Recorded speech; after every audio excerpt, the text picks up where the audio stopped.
Good morning all of you. I am Mukesh Kumar, faculty of SMP school Kairwali. तो student, आज हम पढ़ते हैं समास। क्या पढ़ते हैं? समास। देखिए स्टूडेंट, समास शब्द की उत्पत्ति किससे हुई है? समास शब्द की उत्पत्ति हुई है सम उपसर्ग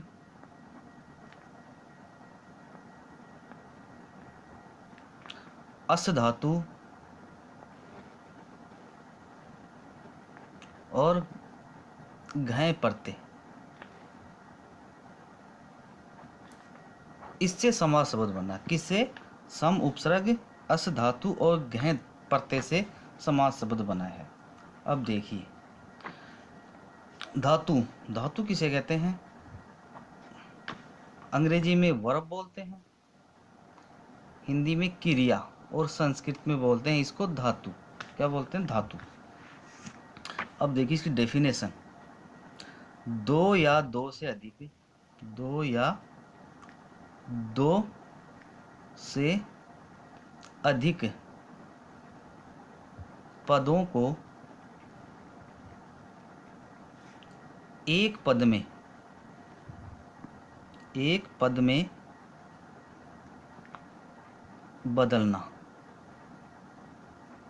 बदलना ही समास कहलाता है।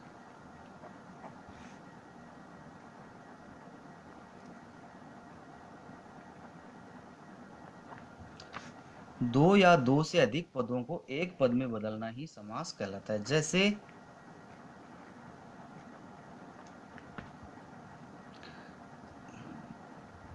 दिनम, दिनम प्रति, इसका हुआ प्रति दिनम। देखिए इसमें कितने पद हैं? एक, दो, तीन। मैंने बताया भी कि एक, दो या दो से अधिक पदों को एक पद में बदलना। तो एक, दो, तीन, कितने पद हुए? तीन पदों को एक पद में बदल दिया, तो ये क्या कहलाएगा? समास। क्या कहलाएगा? समास। इसी प्रकार जैसे सीताया पति, इसको एक पद में बदलेंगे सीता पति, तो ये तो हो गया समास। अब इसको होता है समास विग्रह।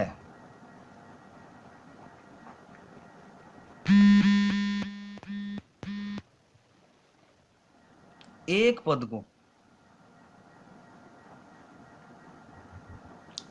अनेक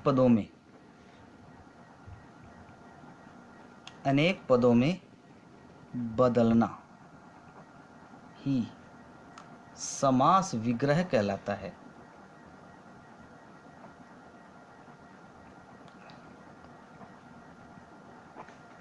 जैसे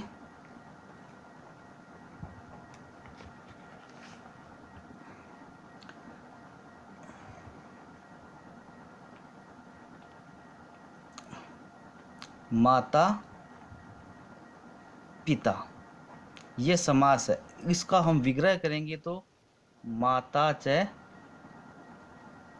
पिता च,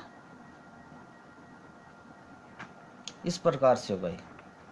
तो देखिए अब समास के संस्कृत भाषा में समास के चार भेद होते हैं।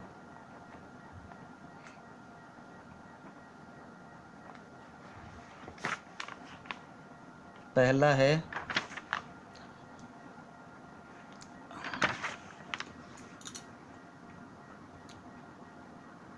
अव्ययी भाव समास, दूसरा है तत्पुरुष समास, तीसरा है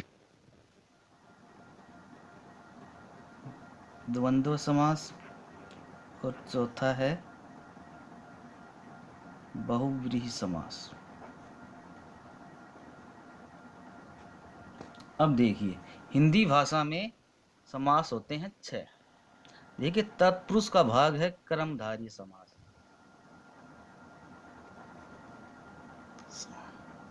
कर्मधारय का भाग है द्विगु समास।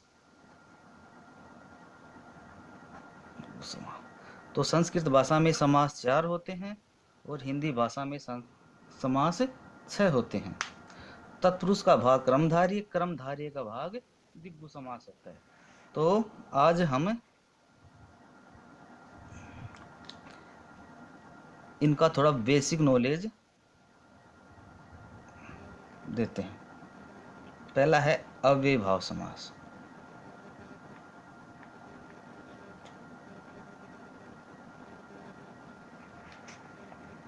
इस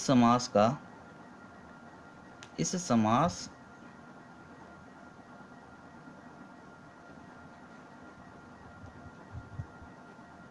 प्रथम पद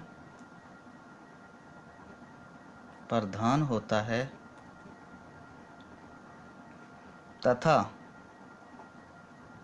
प्रथम पद में उपसर्ग या अवयव जुड़ा होता है। जैसे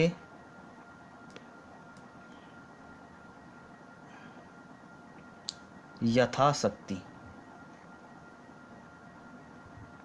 हिंदी में होता है इसका शक्ति के अनुसार। अगर संस्कृत में करेंगे तो यथा का अंकीकरण हो जाएगा शक्तिम